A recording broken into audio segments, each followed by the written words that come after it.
good to have everybody here this morning. Thank you for coming out. Hope that everyone is doing well. It's a beautiful day. I know it's going to be hot later on, but it's good to be with each other and good to be here on the first day of the week. We're going to have a prayer, and then we will get started with our class. And as others are coming in, if you'd like to go ahead in your Bible, turn to 2 Corinthians chapter 2 if you have it on your phone. Or if you have it on your tablet, just find 2 Corinthians chapter 2. We're going to start with verse 12 and cover a section of this letter.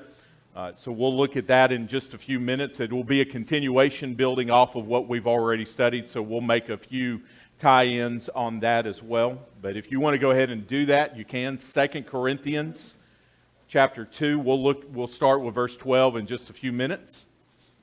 2 Corinthians chapter 2. Let's have a word of prayer. Father, thank you for this beautiful morning. We thank you for the first day of the week where we could gather together and encourage each other and build one another up.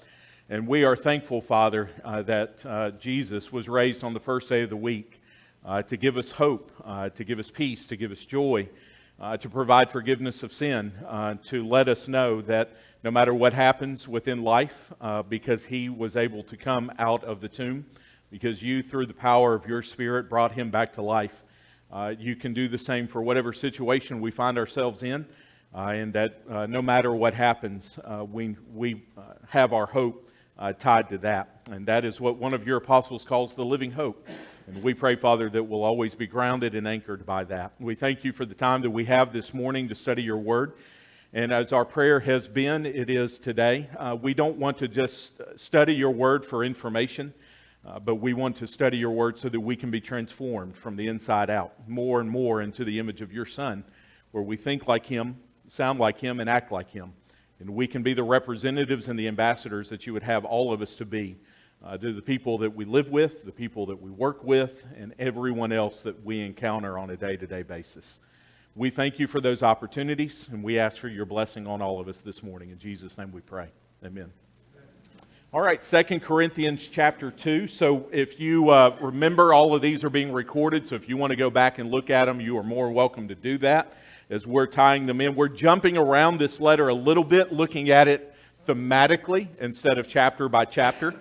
So last week was about Paul's struggles, that as he entered into this ministry and as God has given it to him, that he had a lot of struggles, a lot of things that he had to encounter.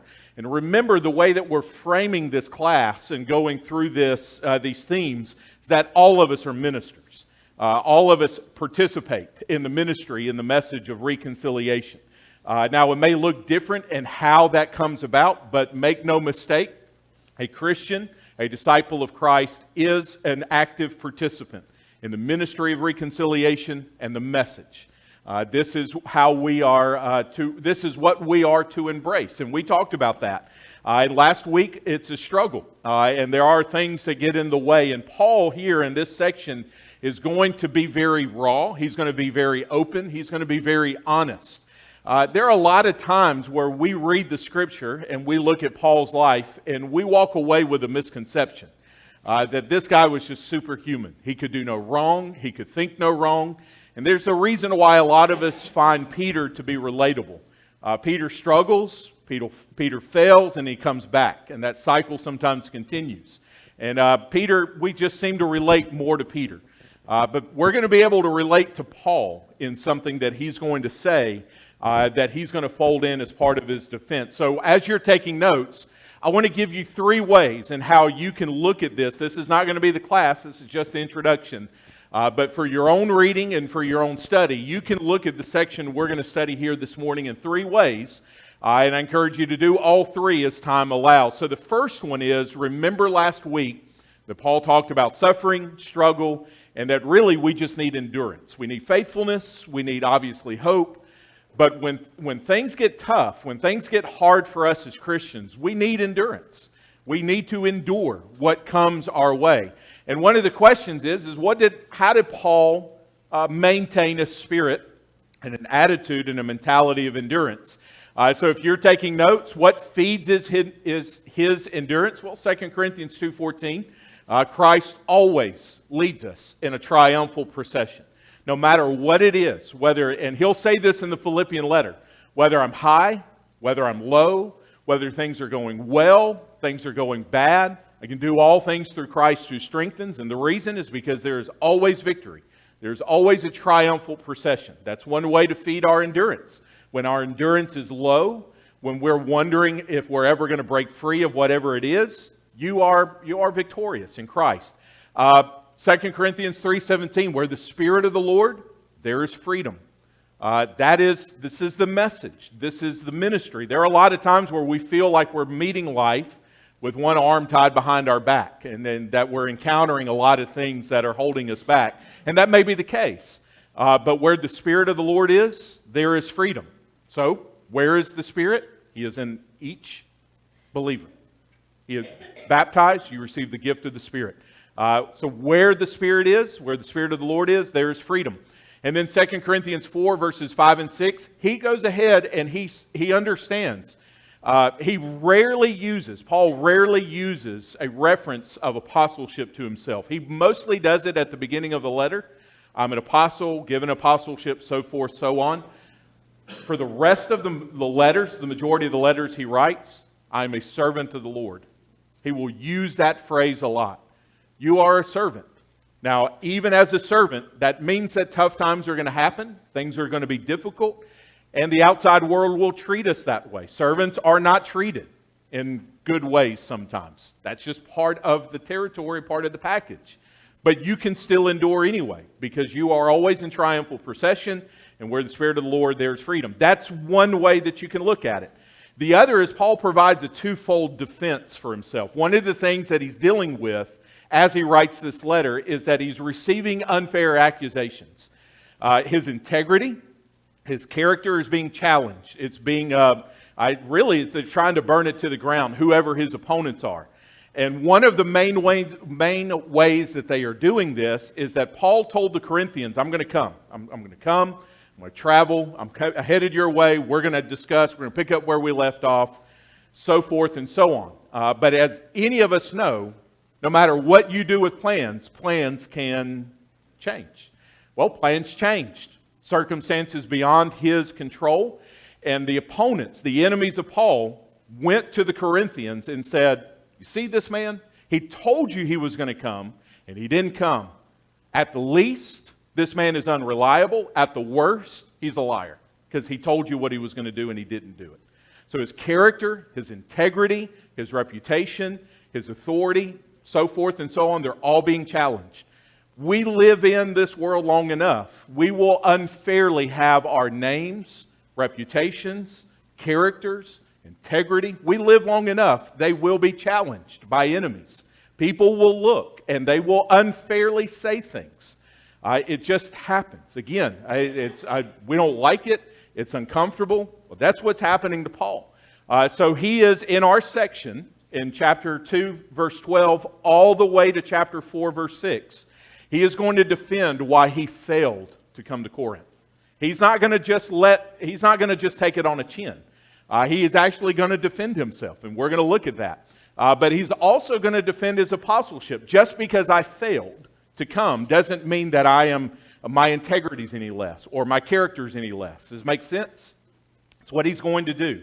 If you ever have a time in the church, out of the church, where your name, your reputation, your character, your ministry, etc., is going to be challenged, and people wonder whether you are reliable, and it's unfair, so you got to be honest with yourself. There may be some cases where it is a fair statement to make, where we did not uphold our end, and that needs to be acknowledged. But there are also times where it's unfair.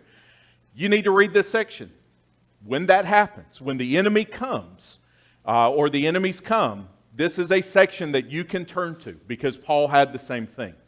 And then one other way, and it's actually a swing verse, and it's 2 Corinthians 2 and verse 11. So just go one up. And Paul will say, so that we would not be outwitted by Satan, for we are not ignorant of his design. So it's a swing verse. It's a verse that finishes the prior section. It's talking about forgiveness, so we'll talk about that at another time. But the other side of this is that Satan works in a lot of different ways. And he works through a lot of different people. And yes, he can even work through us in our words, our attitude, our responses to one another. Peter had a mentality that Satan had when he told the Lord, remember, not you. You're not going to the cross. That's not going to happen. Get behind me, Satan. He's not calling him Satan, but he has a mentality, he has an attitude that is in opposition. Paul is being opposed. It happens. Again, these are unfair circumstances that he's having to deal with, but he's got to deal with them. So he's going to look at it. One of the approaches in this section is so that we are not outwitted by Satan either. Some of you may have a version that we are not outsmarted. We are not ignorant of how he operates. We are not ignorant of the things that he has designed. A lot of us talk about, and rightfully so to a certain extent, God has plans for us. He has plans for the church. He has plans for us, and that is true. This verse also says that Satan has plans as well. But wherever God's plans are positive and for evangelism and for the message of reconciliation, etc., Satan's plans are to divide, to create unharmony and unrest, to put brothers and sisters at odds with each other. And we're not careful, we can be outsmarted by him. We can be outsmarted, and we don't want that. So that's another way to read this. So let's take some time. We're going to read verse 12 to the end of the chapter, and we're going to look at some things from here. So remember that background that I gave you. So when I came to Troas to preach the gospel of Christ, even though a door was opened for me in the Lord, my spirit was not at rest, because I did not find my brother Titus there. So I took leave of them and went on to Macedonia. But thanks be to God, who in Christ always leads us in triumphal procession, and through us spreads the fragrance of the knowledge of him everywhere. For we are the aroma of Christ to God among those who are being saved and among those who are perishing. To one, a fragrance from death to death. To the other, a fragrance from life to life. Who is sufficient for these things? For we are not, like so many, peddlers of God's word, but as men of sincerity, as commissioned by God, in the sight of God, we speak in Christ. All right, so remember, Paul is taking a self-defense. He's defending why he wasn't able to come. So according to verse 12 and verse 13, what reason does he provide on why he failed to come to Corinth? What happened? What's going on? There's something that happened externally, and it impacted or influenced him internally. So what happened according to verses 12 and 13? Okay, he didn't see Titus. So he sent, as normal, as we see throughout the book of Acts, there are times where Paul will send a traveling companion ahead of him to kind of go ahead and get the church ready for his arrival, to get things taken care of, to deliver a letter if that's the case. The list can go on and on. He sends an individual or group of individuals ahead of him. Why is not seeing Titus a big deal? Or hearing from Titus may be the better way of putting it. Why is not hearing from Titus a big deal to him?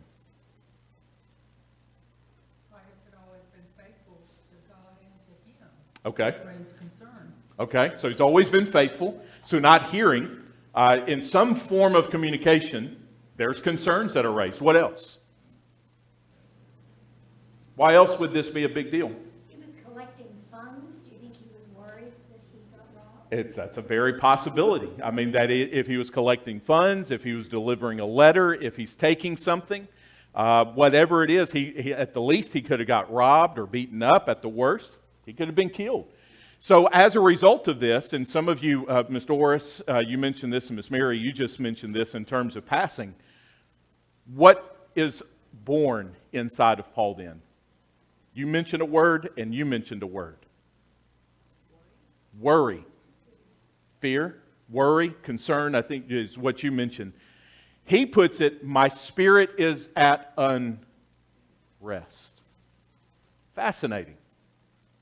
You know that 2 times in this letter, Paul will say there was something that happened externally, beyond our control, that impacted me so much that I could not do what God gave me to do. My spirit is not at rest. If you want to turn over, if I could have somebody turn over, whoever wants to do that, I just need you to read 2 Corinthians 11:28. So whoever gets that, just start reading for me. 2 Corinthians 11:28.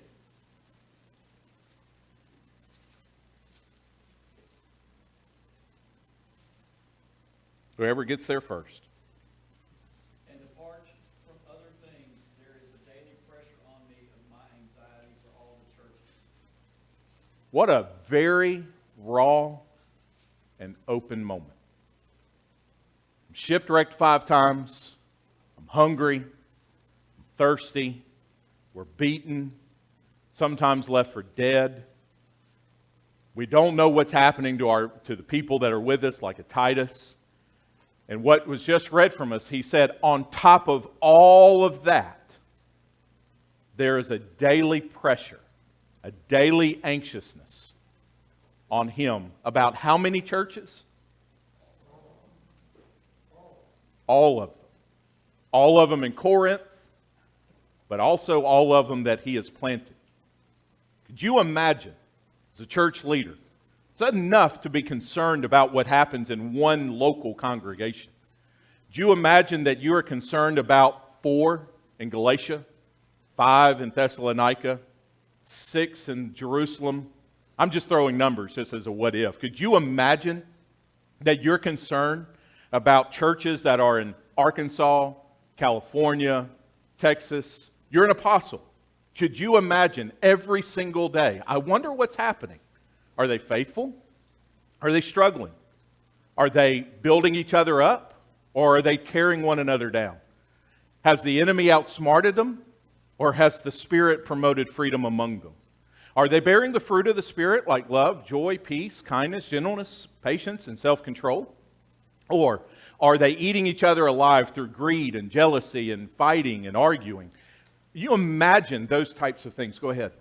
Sometimes we might think Paul was just a worrywart, but some of these churches were new. Okay. Some of these churches had a little time on it. Okay. He had a legitimate reason to be very concerned about, especially some of them, because of the newness, because he had troubles Sure. in the past with them. And on top of this, he was ready to go someplace. Titus wasn't there. I'm not ready to go. It's just that simple. Okay. He wasn't ready. He wasn't complete.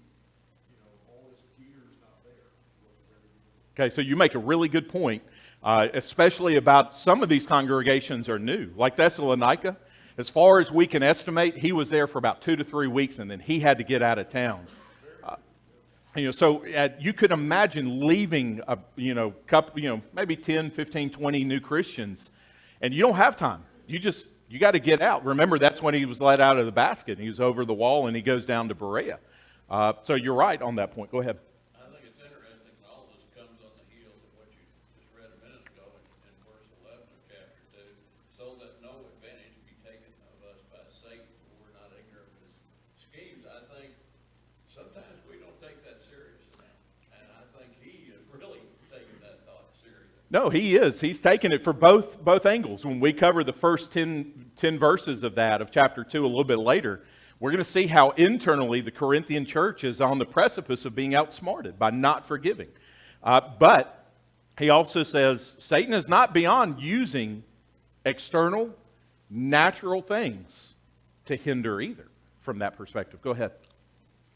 Given what Paul said previous to verse 12, all the way back about the letter he wrote to them, Titus is there to find out what's going on. Sure. And Paul, he wants to know before he goes back to Corinth, how they received his letter. Mm-hmm. Titus is essential to find out about that.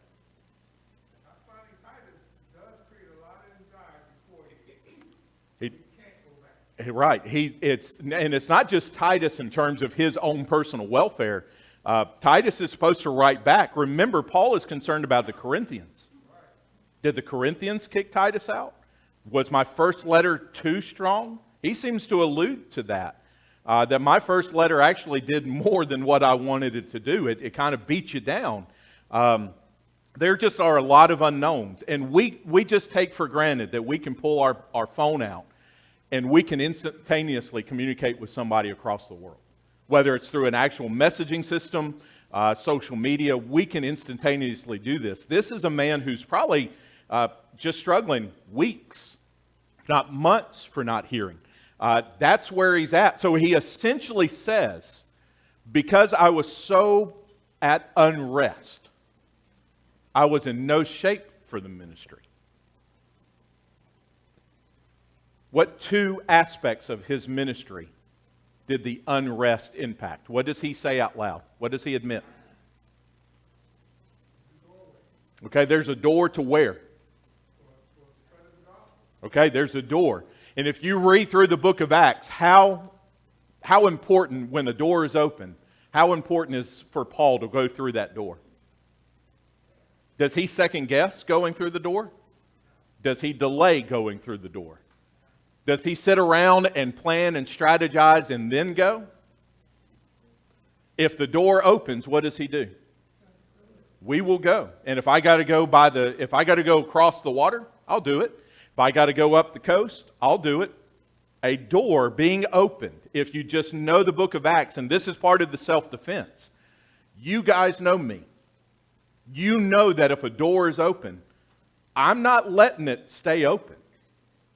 I'm not letting the opportunity go. So his omission, a wide door was open. And I went, and I couldn't do it. So one, just an open door policy. But then he says, I actually tried to do it, and I just couldn't do it. That's an amazing admission of honesty. Go ahead. In 1 Corinthians 16, verse 9, he had the same situation. And he mentioned there specifically that a wide door is open, but there are many adversaries. And tying back into the verse 11 here, it's the same situation. Even when we run into a wide door, it's often not in the easiest of circumstances that, I'm just walking around and having a great day and here's a wide door opening. It's often through a struggle, through a problem, that we find those doors. And they're not easy to go through. No, because the one who is going to stand in the way is going to make it as hard as possible because he does not want the advancement of it. So you mentioned some of this, if you didn't hear what David said, just in summary, that there's a lot of reference back to 1 Corinthians 16, adversaries that stand in the way. So let's modernize this. What are some of the things, whether it's internal or external, that make us in no shape to fulfill the ministry? Because remember, we are all ministers of reconciliation because we have been given the message. But what are some things that happen where we are not in shape to fulfill the ministry?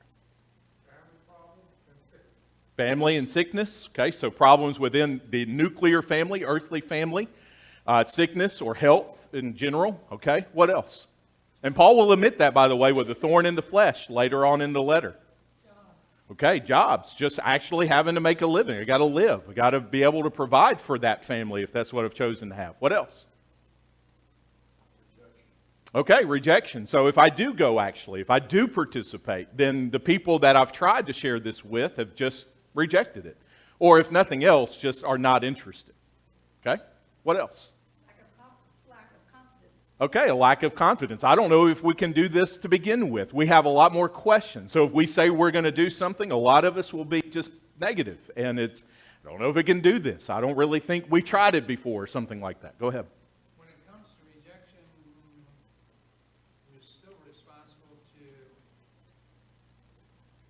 perceive whether the message will even be received. Some people will just throw the seed on the rocks. Okay, in some cases, we'll go ahead and judge that everybody, if this one person rejected, then everybody will, and we'll just, are we throwing seed to the rock, or are we throwing it to the thorns? What else can you think of? What are other things that make our spirits at unrest to where we will not be in shape to fulfill the ministry / message of reconciliation? Physical and or emotional exhaustion. Okay, so just sometimes exhaustion. And you mentioned physical and or emotional. Sometimes it could be spiritual. Sometimes it could be mental. Okay?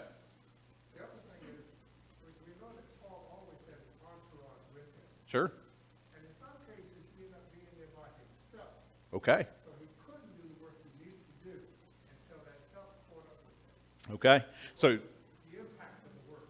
So I thought I wrote this, I didn't think of it from that angle, but I did write that the fact that we find ourselves more isolated than we don't when it comes to this. And like it or not, there are strength in number. Even if you, and that's the value of the Titus or Timothy or a Silas or whomever is traveling with him. Can you think of anything else? Could be we lose something. Ah. We could lose customers. We could lose family members. Okay. We could lose friends. All right. So I did participate in this, and I actually did lose family members. I'm not where I was with family because the gospel created a dividing line, which is what Jesus said. You know, there are times where he comes to bring a sword. It's not about peace, because to take the message, to bring the message, to accept the message, it's not always going to be popular, even with those that we love. Any other thoughts? Responsibility levels. Huh? With all the things and the pressures that we have now, can we take on something else? And if we say that we'll take it on, we got to follow through with it, and then how long is that going to be our responsibility to do? I'm glad you put it that way. You're absolutely right. With all the things that we have on our plates, and this is, I got to be honest, some of it is because we have to, like a job. You mentioned job. Some of it is because we voluntarily have taken stuff on to our plate. And we have become a Martha to a certain extent because we have allowed too much. And we haven't said no. And there are some of us that, just as a side note, we're too busy just simply because we haven't said no to some of the things that we need to say no to. Not all of it. Not all of it. But there are some. But when that happens in general, you're absolutely right, David. I'm sitting here. I hear what you're telling me I need to do. I don't know if I can take another thing. I don't know if I can do that. And to be honest with you, it's because I don't know if I can follow through, like you said. And that is on there. And that's where we have to, that internal aspect. There are some of us that we talk about being busy, and that's true. Jobs are there, family obligations, but there are some things on our plates that we have allowed to come in and take more time and more money and more responsibility than what we should be allowing. And our children could be suffering from that. We're teaching them to be busy. Our grandchildren, we're teaching them to do that as well. Go ahead, Jack. We also have to remember that, like Paul didn't go because he didn't hear from Titus, we need our brothers and sisters to encourage us, and we need to encourage them, and we can't forget that we are God's children, and he is there with us as long as we are with him through prayer. Yeah. No, and that's a good segue. I want you to turn over to Acts 20. You can hold your spot if you'd like. We're going to read the first 17 verses and just some things that just a question to ask. But Jack makes a really, really good point. Paul says this door is open. And again, this open admission, I can't fulfill the ministry because I am not in any shape to do so. I've tried it, and I walked through the door, and then I had to exit. I just couldn't. I was worried about Titus. I was worried about all of you. I couldn't do it. I was no good to anybody. And that's true. And on the other hand, we need to be able to acknowledge that there are times, there are events, there are circumstances where we are no good to a certain extent. Doesn't mean, though, that good can't happen. So we're going to look in Acts 20, because Paul mentions two places, Macedonia and Troas. And as I read this, I just want you to listen. What are the ways that we learn from this reading? And then you could add your own if you'd want. But as I read this, I want you to be thinking about this question. As this is being read, what are the ways that we can respond to this? Because remember, the man who says that my spirit was so at unrest that I was no good for the ministry turns immediately around in the very next verse and says, but God always leads us in triumphal procession. I'm at unrest in verse 12, in verse 13, but I know He always leads us in triumphal procession. So I want you to listen, I want you to read along with me, and then be ready to discuss what are some things that Acts 20 reveals to us that serve as a triumphal procession, that helps a man who is at unrest to still be able to write and live in a victorious way, even though things are making him out of shape. So Acts 20, and we're going to read the first 17 verses, and this is just for the sake of time. You can obviously read a whole lot more if you want. So after the uproar ceased, this is what he says in Acts 20. This is Luke writing. Paul sent for the disciples, and after encouraging them, he said farewell and departed for Macedonia. There's his door that's being opened. When he had gone through those regions and had given them much encouragement, he came to Greece, and there he spent 3 months. There's a time period. And when a plot was made against him by the Jews as he was about to set sail for Syria, he decided to return through Macedonia. So we got a time frame. Paul, how long did you go in there? I was there for about 3 months or so, give or take. Verse 4, so Apater the Berean, son of Pyrrhus, accompanied him, and of the Thessalonians, Aristarchus, and Secundus, and Gaius of Derbe, and Timothy, and the Asians, Tychicus and Trophimus. So we're getting an idea. We're getting names of these traveling companions. These are the people with Paul. And as he exits Macedonia. Verse 5. These went on ahead and were waiting for us at Troas. So he mentioned that in 2 Corinthians. I went to Troas. But we sailed away from Philippi after the days of unleavened bread, and in 5 days we came to them at Troas, where we stayed for 7 days. Now on the first day of the week, when we were gathered together to break bread, Paul talked with them, intending to depart on the next day, and he prolonged his speech until midnight. There were many lamps in the upper room where we gathered, and a young man named Eutychus, sitting at the window, sank into a very deep sleep as Paul talked still longer. And being overcome by sleep, he fell down from the 3rd story and was taken up dead. But Paul went down and bent over him, and taking him in the arms, said, "Do not be alarmed, for his life is in him." And when Paul had gone up and had broken bread and eaten, he conversed with them a long while until daybreak, and so departed. And they took the youth away alive, and were not a little comforted. But going ahead to the ship, we set sail to Assos, intending to take Paul aboard there, so that he had arranged, intending himself to go by land. And when he met us at Assos, we took him on board and went to Mytilene, and sailing from there, we came the following day opposite at Chios. The next day we touched at Samos, and the day after that we went to Miletus. For Paul had decided to sail past Ephesus, so that he might not have to spend time in Asia, for he was hastening to be in Jerusalem, if possible, on the day of Pentecost. And then verse 17, now from Miletus he sent to Ephesus and called the elders of the church to come. Now there's a lot more that we could do with this, I understand that. But just in that short reading, in those 17 verses, what are some of the things? This is a man who says, my spirit is at unrest. But I also know that in Christ, God always leads us in triumphal procession. So these two things are real. Both can be real at the same time. What are some ways that this passage teaches us to respond? He takes his focus off of himself and puts it on others. He's helping others and help others. Okay, so in general, he takes his focus off himself. There is one of the ways that we can be outsmarted when a struggle comes is to create this little bitty ball that we believe will insulate us. We're going to circle wagons. We're going to create this impenetrable ball. No one's going to do it, and we're just going to take our time and we're going to heal. On the surface, that sounds great, but internally and long term, what does that type of mentality do? It isolates. Specifically, it isolates from the people that would help you. Yes, you keep a lot of people out, but you also keep the people who could help you out. And so he takes his attention off. He still finds a way. He's still successful. He still travels. He may not be in great shape. He acknowledges that, but he still is able to do some things. What else does he do? What else is a triumphal procession? He surrounds himself with brothers and friends. Isn't that amazing? The most, what's the word? The most obvious answer. The most obvious answer. And yet, we won't do that.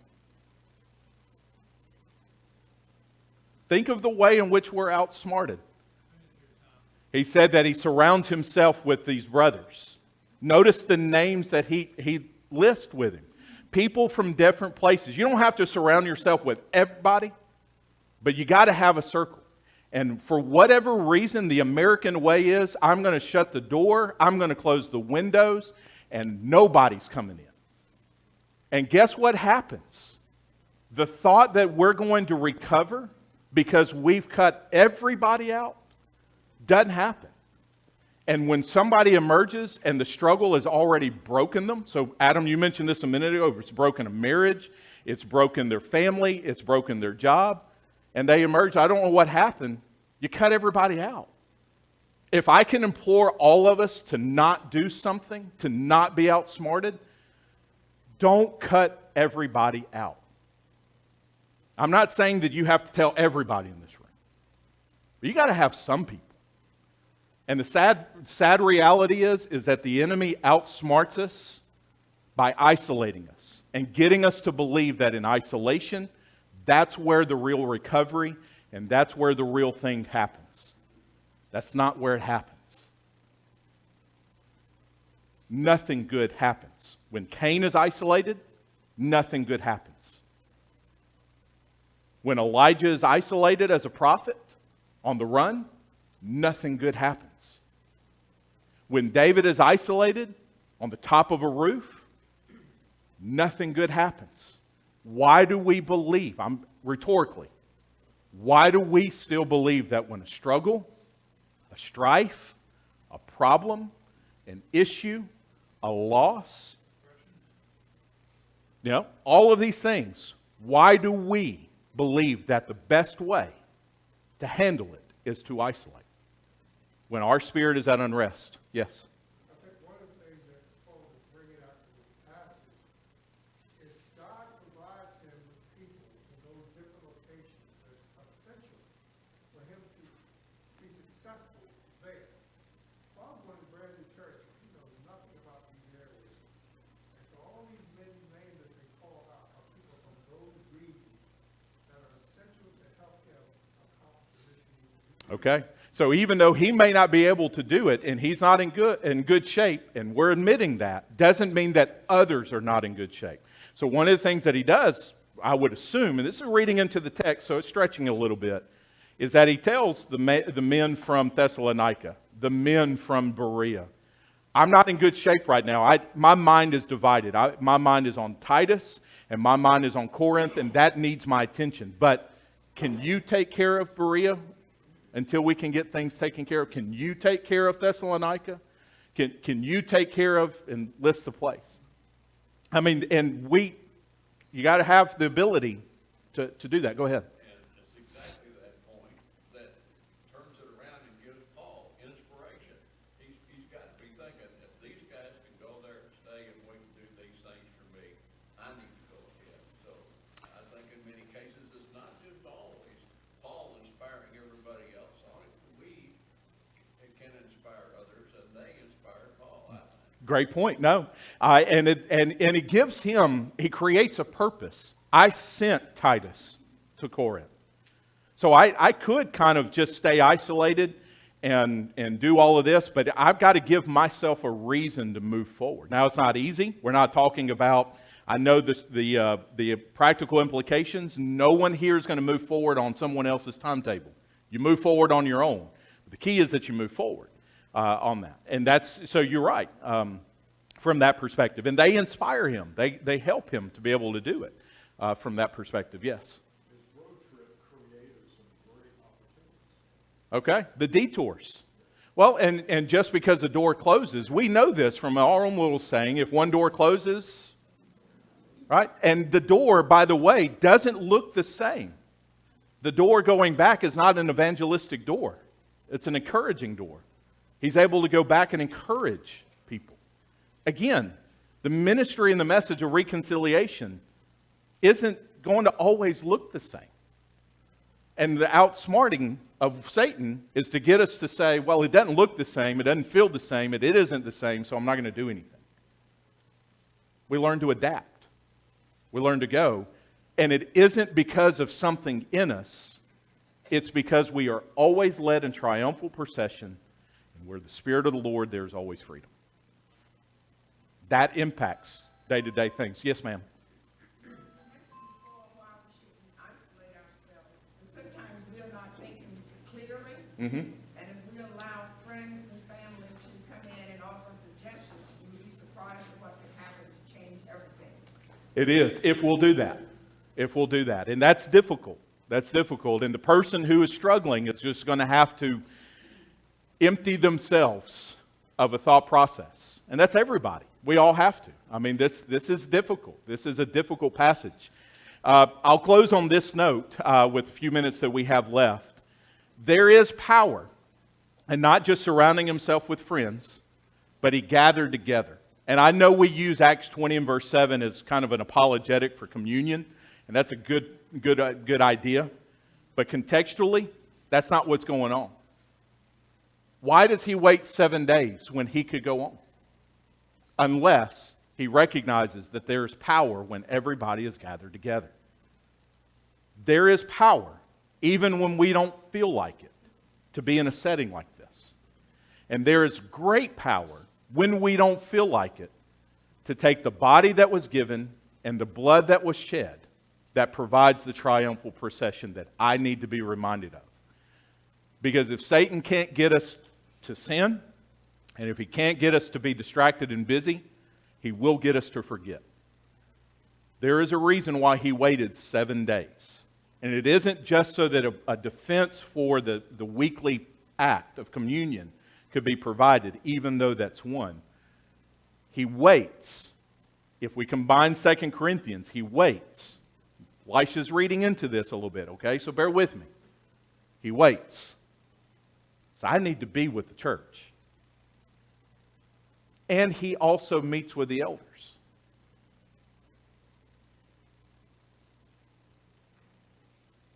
This is a man who is telling us, I was at unrest, so unrest that this door that was open was not as effective as I wanted it to be and as it normally would have been. But I know something when I lay down. He always leads us in triumphal procession. And where the Spirit of the Lord, there is freedom. There is value in what we're doing today. Jack mentioned this. We need this. And a lot of the things that we're having to sell American Christians on, or Christians who are living in this country, is that what we are doing is highly valuable. This cannot be taken for granted. This can't.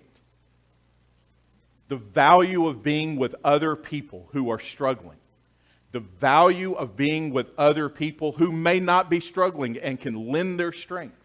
The value of taking a piece of bread and a cup of juice that reminds us that when our Savior looked like it was bad, and it was, and it looked and felt like He lost, and He did, we are reminded that body was given, blood was shed, and even in loss, there is victory.